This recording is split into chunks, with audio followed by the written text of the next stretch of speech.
মিচিং জনগোষ্ঠীক বিশ্ব দৰবাৰত চিনাকি কৰি দিলে ডক্টৰ ৰণোজ পেগু। বড়ো জনগোষ্ঠী আজি অসমৰ ভিতৰতে নহয়, ভাৰতবৰ্ষৰ ভিতৰতে লেখত ল'বলগীয়া জনগোষ্ঠী হিচাপে স্বীকৃত হৈছে। আজি যদি এটা জনগোষ্ঠীৰ উন্নতি হৈছে সেইটোৱে হ'ল বড়ো জনগোষ্ঠী। আৰু বড়ো জনগোষ্ঠীক চিনাক্ত কৰি দিলে উপেন্দ্ৰ ৰাভা ডাঙৰীয়াই, যাক নেকি তেওঁলোকে বড়ো ভাৱ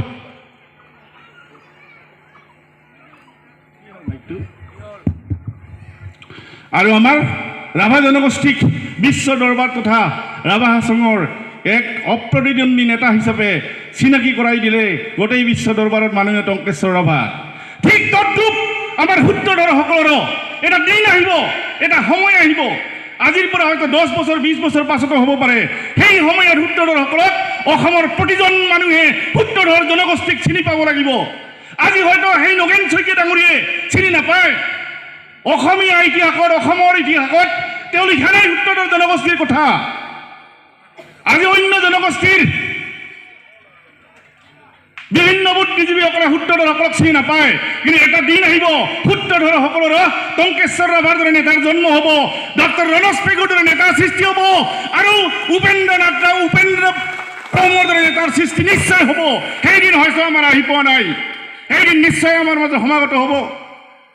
গতিকে সেইদিন আনিবলৈ আমাৰ মহিলাসকল, পুৰুষসকল সমবেত আমি হৈ একত্ৰিতভাৱে আমাৰ জাতিটোক আমি উদ্ধাৰ কৰিব লাগিব।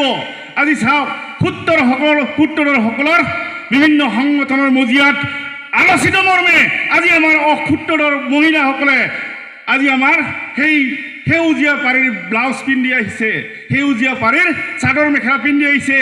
এই সূত্ৰধৰ মহিলাসকলেই আমাৰ জগত সভাত সমস্ত জনগোষ্ঠীৰ মাজত আপোনালোকে মহিলাসকলে এই সাজপাৰ পিন্ধি পৰিচয় দিব লাগিব যে আমি এই অসমৰ সূত্ৰধৰ, আমি এই বিটিচিৰ সূত্ৰধৰ, আমি এই ৰাভা হাছঙৰ সূত্ৰধৰ।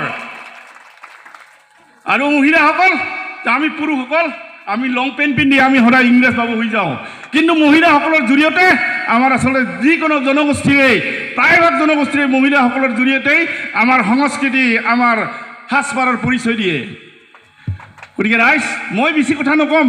আমাৰ মাজত মাননীয় টংকেশ্বৰ ৰাভা দেৱ আছে, তেখেতে আমাৰ সূত্ৰধৰসকলৰ অভাৱত তেওঁ মোতকৈ তেওঁ বেছি জানে। সূত্ৰধৰসকলৰ লগত তেওঁ ওতঃপ্ৰোতভাৱে জড়িত। সূত্ৰধৰসকল কি খায়, কি পিন্ধে, কেনেকুৱা স্বভাৱ, কেনেকুৱা চৰিত্ৰ, তেওঁ গোটেইবিলাকেই জানে। গতিকে তেখেতৰ লগত বহুবাৰেই আমি কথা পাতিছোঁ, বহুবাৰেই আমি আলোচনা কৰিছোঁ। গতিকে তেখেতৰ জৰিয়তে আপোনালোকে সূত্ৰধৰৰ বিষয়েও জানিব, আৰু সূত্ৰধৰসকল আমি কেনেকৈ আগবাঢ়ি যাব লাগিব সেইখিনি কথাও আপোনালোকে জানিব পাৰিব। কিন্তু আমাৰ দুখ আছে, বেদনা আছে। দুটামান দুখৰ কথা কওঁ। প্ৰথম দুখ হৈছে BTCত হাগ্ৰামা মহিলাৰী ডাঙৰীয়ে 17 বছৰ ৰাজত্ব কৰিলে। প্ৰতিটা নিৰ্বাচনত আমাক কয় যে এইবাৰ সূত্ৰধৰসকলৰ পৰা মনোনীত সদস্য আমি দিমেই। কিন্তু 17টা বছৰ পাৰ হ'ল, এইবাৰো মনত নপৰিল তেখেতে আমাক মনোনীত সদস্য এইবাৰো নিদিলে। য'ত নেকি 70,000 সূত্ৰধৰ জনগোষ্ঠীৰ লোক আছে BTCত।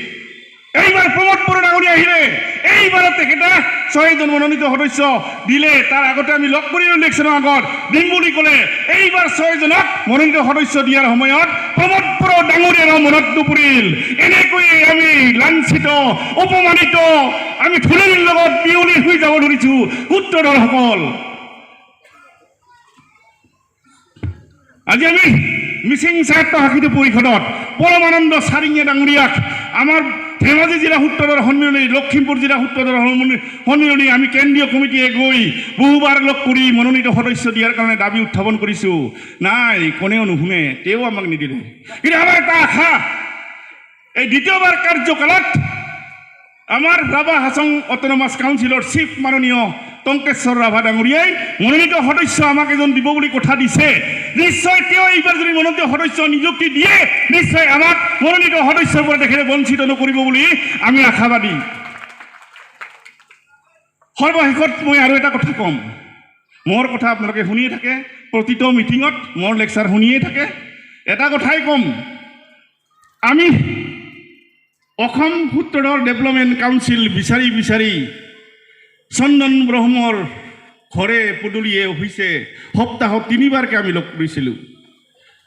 এইবাৰ BTC নিৰ্বাচনৰ আগলৈ তেওঁ কৈছিল সূত্ৰধৰসকলৰ কেবিনেটৰ সিদ্ধান্ত লৈ ডেভেলপমেণ্ট কাউন্সিল এইবাৰ মই দিমেই আপোনালোকে কেৱল চিফ মিনিষ্টাৰক লগ কৰক 4বাৰ চিফ মিনিষ্টাৰক লগ কৰিলোঁ 2বাৰ হিমন্ত বিশ্ব ছাৰক লগ কৰিলোঁ কিন্তু বিটিচি নিৰ্বাচনৰ পিছত আমাক ক'লে চন্দন ব্ৰহ্ম ডাঙৰীয়াই ক'লে এতিয়া আমাৰ ৰাজনৈতিক ফাট মেলিছে এতিয়া আৰু মোৰ দ্বাৰাই উত্তৰসকলক ডেভেলপমেণ্ট কাউন্সিল দিয়া নহ'ব আপোনালোকে ওপৰত যোগাযোগ কৰক এই মুহূৰ্ত টাইমত আমি কাক যোগাযোগ কৰোঁ গতিকে এই এটা সন্দিক্ষণ খুব এটা মুহূৰ্তৰ সময় মই মাননীয় টংকেশ্বৰ ৰাভা ডাঙৰীয়াক অনুৰোধ জনাম আপুনি যদি পাৰে এই জাতিটোৰ প্ৰতি যদি আপুনি অলপ সহায় কৰে চিধাই আমাক মুখ্যমন্ত্ৰী আৰু হিমন্ত বিশ্ব শৰ্মাৰ লগত আমাক লগ কৰাই দি যদি এই নিৰ্বাচনৰ আগতে উত্তৰৰ ডেভেলপমেণ্ট কাউন্সিলটো ঘোষণা কৰি দিয়ে আমাৰ এই 2,70,000 জনগোষ্ঠী থকা অসমৰ উত্তৰৰ ডেভেলপমেণ্ট কাউন্সিলৰে উত্তৰৰ ধৰসকলৰ নিশ্চয় কান্দন কিছু হ'লেও চকুৰ লতক বন্ধ হ'ব গতিকে মই এইখিনিকে তেখেতক অনুৰোধ জনাইছোঁ দ্বিতীয় কথা মই অনুৰোধ জনাম এটা অনুৰোধ মোৰ উত্তৰৰ সমাজলৈ উত্তৰৰ মহিলাসকললৈ আমাৰ উত্তৰৰ পুৰুষসকল মদ খোৱা বাদ দিয়ক তাছ খেলা বাদ দিয়ক জুৱা খেলা বাদ দিয়ক যদি মোৰ কথাত একমত আছে আপোনালোকে একবাৰ হাত তালি মাৰক আৰু এইকেইটা যদি বাদ দিয়ে আজি বড়োসকলৰ আজি 20% মানুহে মদ খায় 80% মানুহে মদ নাখায় আমাৰ উত্তৰৰ সকলৰ 80% মদ খায় 20% নাখায় মদটো আমি প্ৰথমতে বাদ দিব লাগিব আৰু নিজৰ ল'ৰা ছোৱালীক সেই মদ খোৱা পইচাৰে সুশিক্ষিত যদি আমি কৰিব নোৱাৰোঁ আমাৰ জাতিটো কিন্তু আমি বিশ্ব দৰবাৰত চিনাকি কৰাই দিব নোৱাৰিম গতিকে এইখিনিকে মই আপোনালোকক সৰ্বশেষত অনুৰোধ জনাই বহু বক্তাই আছে মোৰ বক্তব্য আপোনালোক শুনিয়ে থাকে গতিকে এইখিনিকে মই কৈ মই মোৰ বক্তব্য সামৰণি মাৰিছোঁ ধন্যবাদ